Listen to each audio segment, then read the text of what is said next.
दो दोस्तों ने गांव के भूतिया खेत का सच जानने की कोशिश की, जहां एक औरत की आत्मा भटकती थी। और फिर एक रात की डरावनी घटना ने उनकी जिंदगी बदल दी और वो फिर से वहां जाने की हिम्मत नहीं कर पाए। गांव के किनारे एक बड़ा और वीरान खेत था, जिसे लोग भूतिया खेत कहते थे। और खेत के बारे में कई डरावनी कहानियां मशहूर थी और कहते हैं कि रात के समय वहां से अजीब अजीब सी आवाजें आती थी और किसी ने वहां चलते फिरते साए देखे थे तो किसी ने रोने की आवाजें सुनी थी। और गांव वाले कभी भी सूरज ढलने के बाद उस खेत के पास नहीं जाते थे। एक बार दो दोस्त अर्जुन और रोहित ने फैसला किया कि वे इस भूतिया खेत की सच्चाई का पता लगाएंगे। अर्जुन ने कहा, डरने से कुछ नहीं होगा, ये सब मन का भ्रम है। चलो आज रात वहां चलते हैं और देखते हैं कि आखिर सच क्या है। रोहित थोड़ा डरा हुआ था, लेकिन अर्जुन की बात मान गया और दोनों ने रात के समय जाने की योजना बनाई।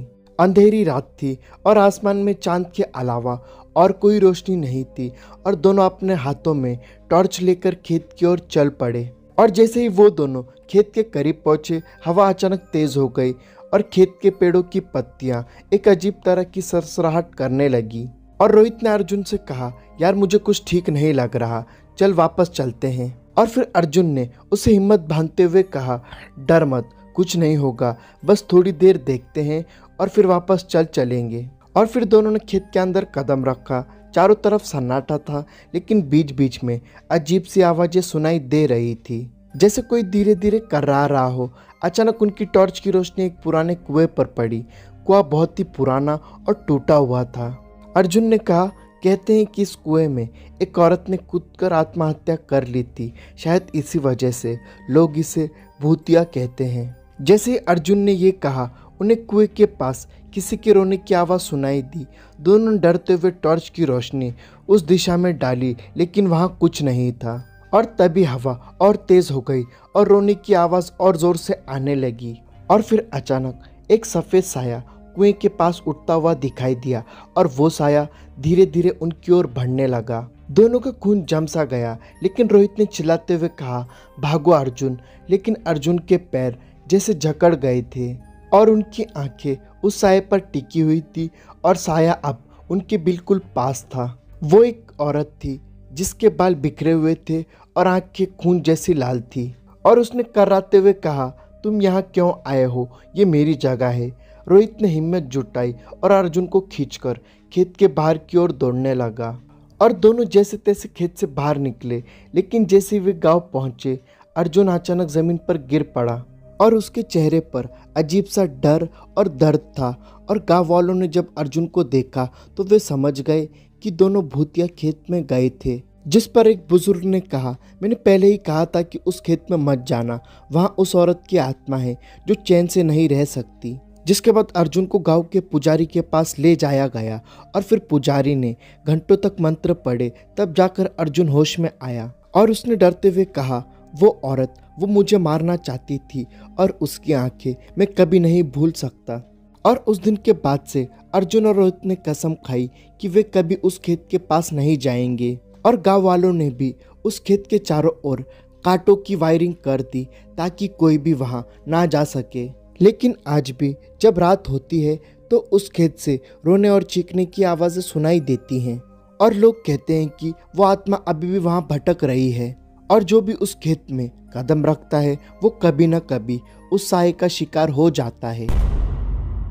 यह घटना बड़ौदा के एक गुजराती युवक के साथ हुआ एक भयानक किस्से के बारे में है। और उसका नाम जिग्नेश है और वो अपने माँ बाप के साथ अलकापुरी में रहता है।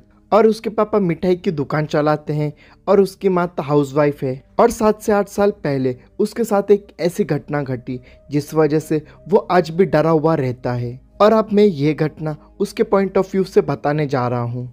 इस घटना को याद करके आज भी मेरे दिल की धड़कन बढ़ जाती है और डर के कारण मेरे हाथ पैर कांपने लगते हैं। वैसे तो मैं भूत प्रेत पर विश्वास नहीं करता हूँ, लेकिन ये घटना के बाद जब मैं अंधेरी गली से भी निकलता हूँ तो मेरे पैर थर थर कांपने लगते हैं। और आज मेरी ऐसी हालत हो गई है कि रात को सोते समय मैं लाइट को ऑन करके ही सोता हूँ। और मैं आपको बता दूं कि मेरे पापा बहुत ही कड़क स्वभाव के हैं और 12th के एग्ज़ाम में खराब रिजल्ट के चलते मेरे पापा का गुस्सा 7वें आसमान पर पहुंच गया और उन्होंने मुझे मार पीट के घर से बाहर निकाल दिया। और मैं बड़ौदा से राजकोट भागकर चला गया और वहीं पर मुझे मेरे एक दोस्त ने रहने के लिए मदद की। लेकिन मुझे कौन काम देगा क्योंकि मैं 12th में फेल हो चुका था और नौकरी नहीं मिली। फिर भी मैंने हिम्मत नहीं हारी और मैं अपने पिताजी का व्यवसाय मिठाई और नाश्ता बेचना शुरू कर दिया।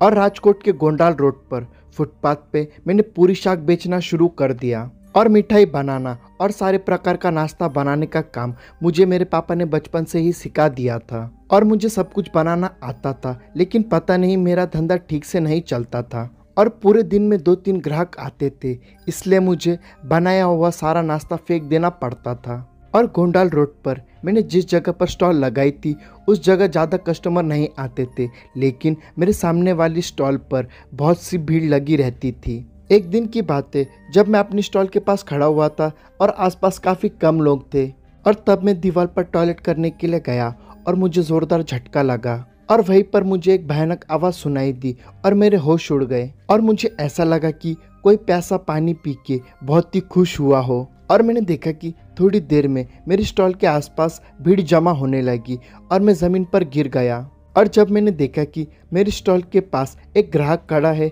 तो मैं खड़ा होकर उस ग्राहक के साथ बात करने लगा। और वो आदमी मुझे थोड़ा सा अजीब लग रहा था और उसने मुझसे कहा कि तुम्हारे पास जो भी खाने का नाश्ता है वो मुझे सब पैक करके दे दो। और सामान पैक करने से पहले उसने मुझे पैसे दे दिए और मेरी खुशी का कोई ठिकाना ही नहीं था। और उस आदमी ने मेरी सारी मिठाई और नाश्ता सब कुछ खरीद लिया और मुझे ज़्यादा पैसे भी दे दिए और इसलिए मेरी हिम्मत भी बढ़ गई और मैंने बड़ौदा वापस जाना टाल दिया। जिसके बाद वो आदमी हर रोज आता और मेरी सारी मिठाई और नाश्ता खरीद लेता। और एक दिन मैं बाहर घूमने के लिए चला गया जिस वजह से मैंने उस दिन स्टॉल बंद रखी।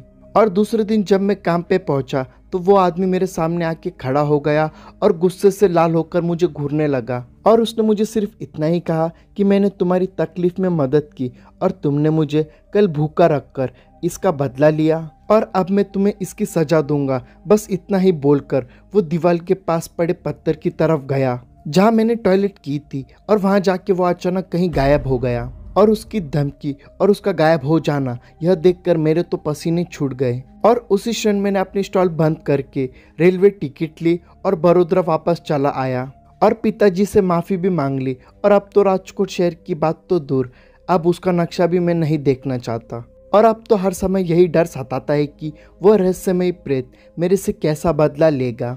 और आज भी जब मैं कभी इस घटना को याद करता हूँ तो मेरे रोंगटे खड़े हो जाते हैं। और यह घटना के बारे में मैंने मेरे फैमिली वालों को भी कभी नहीं बताया। यहाँ तक वीडियो देख रहे हो तो वीडियो को लाइक और चैनल को सब्सक्राइब करना और स्क्रीन पर दिख रहे वीडियोस को ज़रूर देखना।